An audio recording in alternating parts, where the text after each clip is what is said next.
Hey, everybody, welcome into another episode of the Personal Privilege Podcast. I'm Chris Sanchez, joined as always by my partners at Salient Strategies, Dustin Cox and Andrew Cates. And joining us this afternoon, you know him as the chairman of the Senate Education Committee. It's Senator Larry Taylor. Senator, good afternoon. How are you doing today?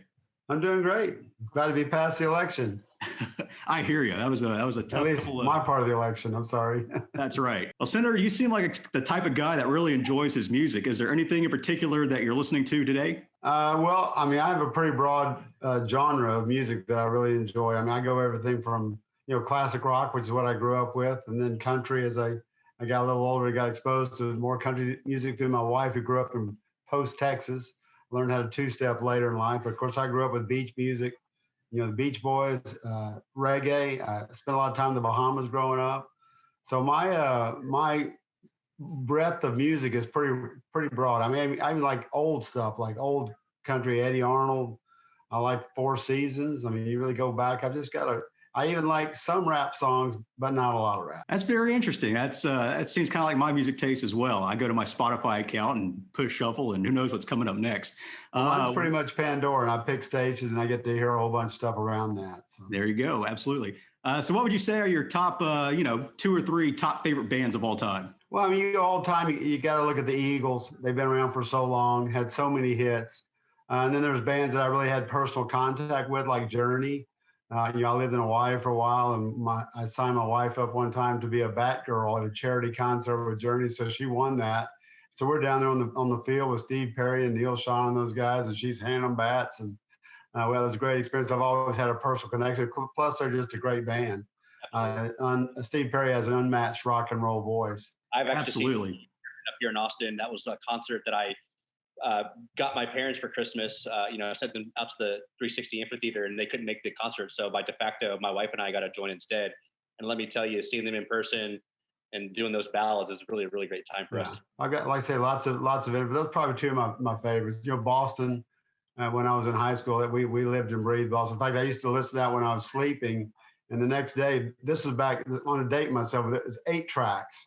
You guys probably never even heard of an 8-track, but it would change tracks. Sometimes in the middle of a song, but I could be sitting there in class the next day, and I could actually hear the song, then it changed tracks in my head. Probably listened to a little bit too much music.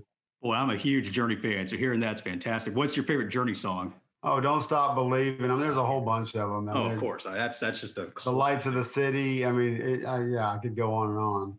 I wish I could sing like that. So I have to ask, I know Journey replaced Steve Perry after he left with this guy from, I think, the Philippines. Yes. Who, pretty much nails Steve Perry's voice. What do you think about that? Well, it's amazing how they found him. This is 21st century kind of stuff, but they found him off the internet. But he does. They had like 2 guys singing Steve Perry's part. They have one guy does kind of lower stuff, and another guy does the higher stuff, because it's just hard to match what Steve Perry was able to do as one guy. But it still sounds very good, and the guys are still rocking it without him. But the Eagles have carried on, with one of their leads dying, now their son playing with them, and Vince Gill filling in. You just can't beat that long-term thing. I've gone to see the Rolling Stones, about a band that's been playing a long time. Those guys look really, really old. Yeah, and these guys are starting to come back around and do refresh their tours. I think the Eagles before the pandemic were scheduled to come through Austin, and it's something that I was going to go and do. My dad really grew up on that scene, grew up in the 70s as well. And so seeing it kind of come up and being able to vicariously catch it at this time in my life is really cool and unique to see that these guys are still out there and catching more than one generation, It's music that's lasted. And I think people, even your generation, still enjoys it. They know the songs. I remember when I first got elected to the legislature, we'd go to Cedar Street. They've got the Spasmatics, and they're playing stuff from the 70s and 80s. And these college kids do every word. They just sing right along. It's like, how's this even happening?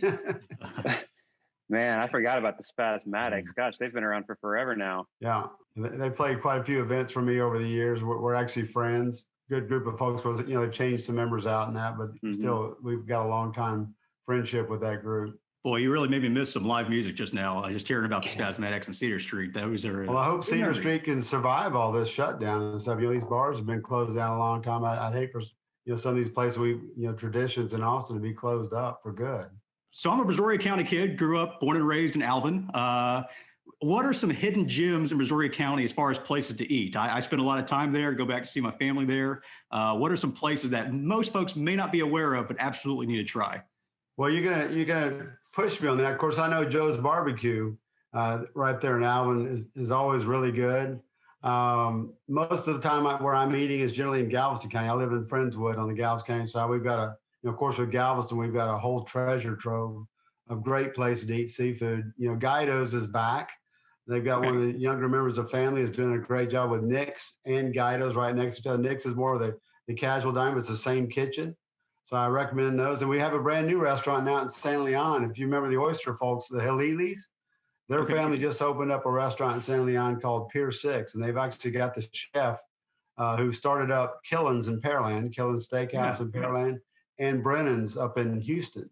They got that chef down there in San Leon. And we just had our victory party there. Beautiful restaurant right on the bay, great food. So, I mean, that's obviously a place that many people have not had a chance to try out yet, but I'd recommend, giving those places a try. Of course, Clear Lake, you got Tommy's Seafood. You pick up a trend here about seafood. I'm kind of really into that. That's my meal of choice. If it's not sushi or something, it's seafood. What's your fillet of choice? I like a white, like a Chilean sea bass or something. That kind of fish is really good with me. Put some crab and stuff on top of it. We're all good. Well, I'll eat just about any of it. I really prefer like getting into the shrimp and the scallops and the oysters and those kind of things. The fish is kind of the filler on the plate unless it's done really well. Yeah, I love living in Austin, and the culinary scene here in Austin is fantastic. Yeah. But man, you just can't beat really fresh Gulf seafood. That's the one thing I probably miss the most about the Gulf Coast is that really great shrimp down there. Well, and the way they prepare it, I've been to like in the Northeast, they've got great fresh seafood, but it's just so bland. They just kind of like cook it and here it is. And then you come back to Galveston and, it has that New Orleans flavor to it and all. It's just overflowing with flavor. It's not just the seafood on its own. Now, some seafood is good by itself, but a lot of times you can spice it and make it really, really tasty. And I think Galveston in this area does a great job with that. That's right. So representing part of the Gulf Coast, what are some of your favorite Gulf Coast activities to enjoy besides the great seafood? Well, the thing I probably do the most is golf, but that's not necessarily Gulf Coast. Now, what I do at Gulf Coast is surfing. I think I'm probably the only senator surfer that we have. In fact, I have a surfboard that was mounted up in my office in the Capitol. That was my committee gift last session after House Bill 3. They gave me a big surfboard. It looks like the Texas flag with signatures from all the people who helped get House Bill 3 passed. Is now over my desk in my office. But I do surfing behind my boat. Surfing here, you got to be here right when it happens. We've had some really good waves in the last couple of weeks with some of that storm we had the same time we had a front was outstanding for about 2 hours. But you got to be there in that 2 hours. My schedule doesn't always allow me to be there. So sometimes I live vicariously watching my son or watching the internet, watching other people out there doing it. But surfing behind the boat, we do that more frequently. I've got one of those foil boards now where you actually come up out of the water and skim along above the water surfing. It's kind of cool. And then my ultimate when I get a chance to do is tanker surfing. We do that out in Galveston Bay. Pulls you up out of the water. That's a Leonard Hamilton design, right? Where he kind of sits on top of it and you buoy up and down. The foil, yeah. It's like flying. I mean, you feel like you're flying. And then the tanker surf, we go out in Galveston Bay. The ship channel runs way up into all the way up the port of Houston, 50 mile long. We've got some great surfing there off these tankers and cargo ships. It's a deep channel, 40 feet deep, but when it hits shallow water on the side, you can catch a wave and ride for 3, 4, 5, 6 minutes, one wave. It's really cool. So you served 5 sessions as a member of the House before moving over to the Senate. Besides some of the obvious differences, what's been kind of the biggest change between moving from the House and moving to the Senate? Well, when you're in the House, first of all, it's crazy. I mean, it's just a madhouse. You look on the House floor; they're all sitting on top of each other, and it's just a beehive of activity, and it's unmerciful. When you go up there to lay out a bill, you have no idea where it's going. I mean, you just kind of grip both sides of that front mic and the podium up there, and here we go. And you start seeing people line up on the back mic, and people over here talking to Ledge Council, getting amendments drafted, and and then you go to the Senate, and it's so quiet, and your desks are all spaced apart, and there's all these, being genteel and nice. We let other members know if we're going to do an amendment, so they know it's coming. We can talk about it. You already kind of know what they're going to say. So I kind of compare it like going from the zoo to the library. You're up there on the front mic of the house, and they go mind peaching you on the rear end as they walk by, or telling you your zipper's down, and people just stand there right next to you, just off camera, talking in your ear while you're up there doing things.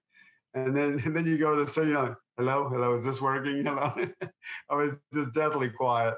But I must say the Senate is a very productive place. I mean, I was with 31 versus 150. You get a much better breadth of what all is going on. And you have to be more involved in more things. It's versus 31 of us keeping up with the work of 150. And I used to, we sit in the House making fun of the senators for how many staffers they had. And then I got in the Senate in my first session. I had 3 committees that met exactly at the same time. Well, you obviously got to have somebody watching that. You can't be at 3 places at once. So I got to understand pretty quickly why you needed more staff in the Senate. I bet. And just having more floor space and space to, kind of stretch out a little bit, it has to be pretty nice as well, I'm sure. Well, when I first noticed it, swearing in day in the House, I mean, you've got your family, they're already tight, and you're all packed in there, and, you lean back and you're bumping the desk behind you. First time in the Senate, my first swearing, I lean back. Oh, I'm sorry. I look back. There's not anybody but 12 feet behind me. I'm not bumping anybody. So obviously you've experienced a lot of things at the Capitol, and you've had a lot of accomplishments. Who would you say would be a mentor to yourself as your role as first a House member and then as a senator? Well, there's a number of people that I would kind of take pieces from and watch how they did things. So I can't really say I had one. And really a lot of it's just kind of learning, watching other people, how they do things. And in some cases it's a positive, in some cases a negative. Oh, you don't want to do that. Oh, well, that's good. I like the way they did that. I mean, one of the people when I first ran and was elected, the guy I'd run against before, he just kept putting the same amendment over and over in the House. I go, well, why are you doing that?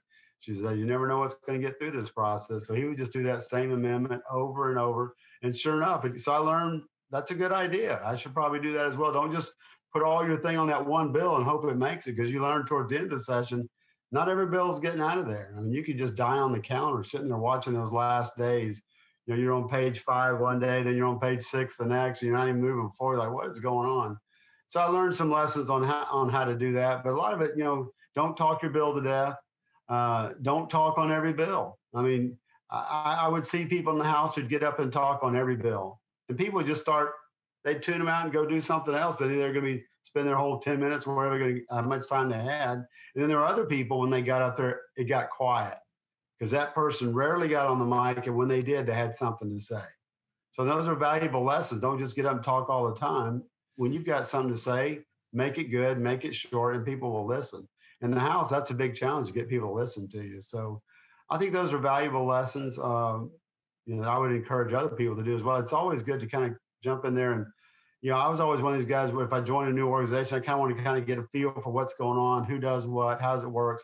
My first session, I was thrust right in the middle of it because it was an insurance bill, and that was my background as a major in college in insurance. I was an insurance underwriter, and I've been an insurance agent at that point for, I don't know, 15, 20 years. And the big bill of the session had to do with homeowners and mold and all that kind of stuff. So I didn't have time to sit there and get to watch all that. I was thrust right in front and center on that bill. Ended up, I remember, as a freshman being behind the Senate chamber in the lieutenant governor's office with myself, the lieutenant governor, 2 or 3 senators, and we're negotiating the bill by myself. I'm like, this is just crazy. But it was just because that was right in my, sweet spot. That's what I knew. And in the House, that's kind of the way it works. You learn that there are people that know different things, and you try to find people you align with philosophically, because you can't know everything and every issue that comes before the legislature. So you tend to try to learn that way who does know it, and then follow them. So it's been a great experience. I tell you, work with all these different people with all the different backgrounds, different viewpoints. I have learned that it's really good to take all that into account when you're making decisions, recognizing all these different. Texas is so big. If you try to make one decision that goes statewide and you don't take everyone's viewpoint into account, you can make some terrible decisions. So that's part of my learning process. And it certainly helped on House Bill 3. Having a reputation of working across the aisle and trying to work together to get good things done for the people of Texas. So I like to say I've learned from a lot of people. I've learned from some of my own personal experience as well. Some of the things I'd done before I got to the legislature helped prepare me for this. Well, Senator, thanks for coming on today. We really do appreciate it. You gave me some good ideas to go try out some new locations down there in Brazoria County when I go home over the holidays. So I'll make sure to check those out. And great talking to you about some music, and we'll see you down the road.